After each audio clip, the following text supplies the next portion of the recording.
우리가 예수님께 속했다는 소극적 증거는 세상으로부터 미움을 받을 때, 또 적극적인 증거는 우리가 서로 사랑할 때 예수님께 속했다는 것을 알게 되는 거죠.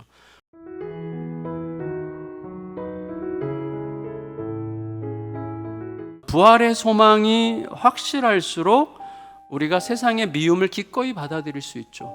세상이 우리를 미워하는 이유는 1차적으로 자기 편이 아니기 때문이죠. 그래서 진리고 아니고가 소용이 없어요. 내 편이면 부정한 것도 정의롭게 보려고 하는 거죠.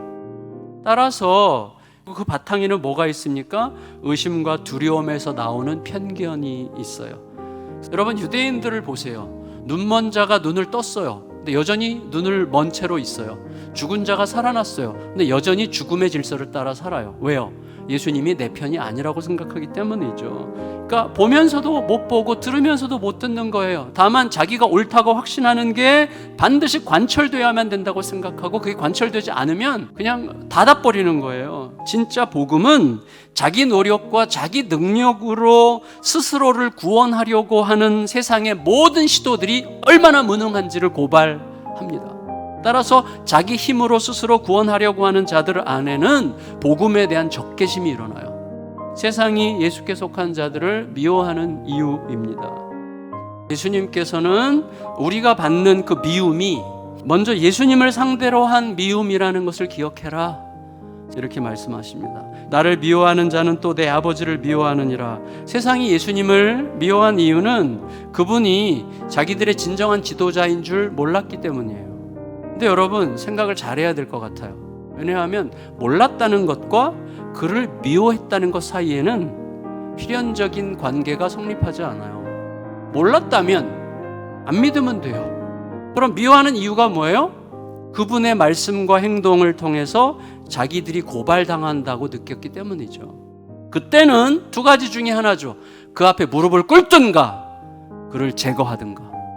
둘 중에 하나예요. 그들은 그를 제거하기로 결정했죠.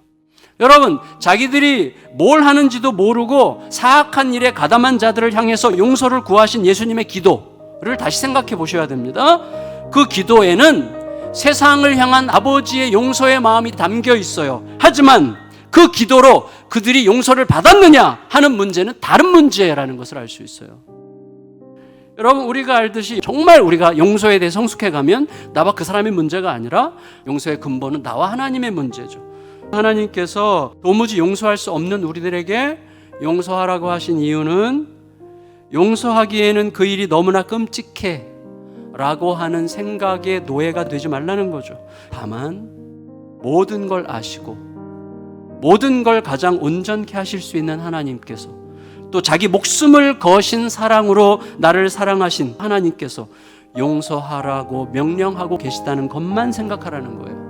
오직 그 명령을 따라서 나를 던지라는 거예요. 용서를 선포하라는 것입니다. 여러분, 자기가 한 짓이 무슨 일인지도 모르는 채 하는 자들을 위해서 용서를 구하신 예수님의 기도는 우리들에게 이렇게 기도할 수 있는 기회를 주시려는 거였어요. 예수님은 자기를 죽이는 자들에 대한 미움과 분노 속에서 마지막 시간을 맞지 않기로 결정하셨어요. 그리고 우리에게도 그러지 말라고 하셨던 것입니다. 내가 용서받은 것이 얼마나 위대하고 큰 사건인지를 절대 잊지 말고, 내가 용서받은 것이 진짜로 크다면 그것을 지극히 작게 볼 수 있는 능력이 너의 안에서 발휘되도록 믿음으로 맡기라고 말씀하시는 거죠. 여러분, 부활이 사실이고 내가 그것을 확실히 믿고 그래서 나도 부활할 것을 확신한다면 죽도록 힘들더라도 그 과정을 통과하고 나면 자유의 영광을 얻게 될 그 진리의 길을 왜 가지 못하겠습니까? 여러분, 예수님께서 부활하셨다고 하는 확실한 증거 중에 하나가 성령이 오셨다는 거죠. 성령님은 예수님의 말씀이 완전히 옳으시다는 것을 우리들의 믿음의 결단을 통해서 증명하시죠. 그리고 예수님의 이름이, 예수님의 방법이, 예수님의 말씀이 온 땅에서 참 질서라고 하는 것을 확인시켜 주시죠. 우리가 영원한 승리에 도달할 때까지 동행해 주시죠. 그러니 이유 없이 내 삶을 치고 들어오는 세상의 미움을 기꺼이 통과할 수 있게 하시고, 그리고 오히려 용서하고 사랑할 수 있게 하시는 능력으로 우리와 함께 하시는 것입니다. 그러니까 미움 좀 받아도 돼요.